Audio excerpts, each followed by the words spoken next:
Is chat with Gemini safe? Hey everyone, and welcome back to my channel.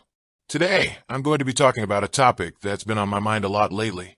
Is chat with Gemini safe? I know that there's a lot of buzz around ChatGPT right now, and it's easy to get caught up in the hype. But it's important to remember that ChatGPT is still a machine learning model, and it's not perfect. In this video, I'm going to be discussing some of the potential risks associated with using ChatGPT, as well as some of the things you can do to stay safe. So, what are some of the potential risks associated with using ChatGPT? One of the biggest risks is that ChatGPT can generate biased or harmful content. This is because the model is trained on a large dataset of text and code, which can include biased or harmful content. For example, if you ask ChatGPT to generate a story about a woman, it may be more likely to generate a story about a woman who is stereotypically feminine. Or, if you ask ChatGPT to generate code that can be used to discriminate against people based on their race or gender, it may be able to do so. Another risk is that ChatGPT can be used to spread misinformation.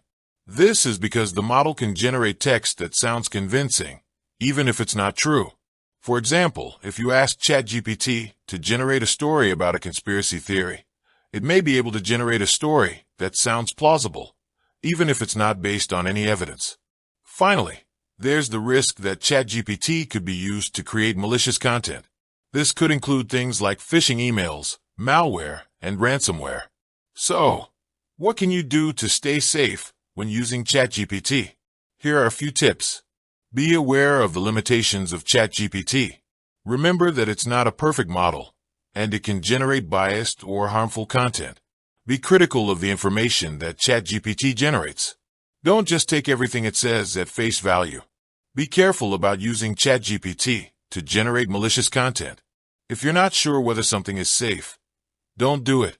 ChatGPT is a powerful tool, but it's important to use it responsibly. By being aware of the risks and taking steps to stay safe, you can enjoy the benefits of ChatGPT without putting yourself at risk. With that said, thanks for watching. And until next time, stay safe and keep learning. I hope you enjoyed this video about the risks of using ChatGPT. If you did, please give it a thumbs up and subscribe to my channel for more videos like this. And if you have any questions, please leave them in the comments below. Thanks for watching. I hope this helps.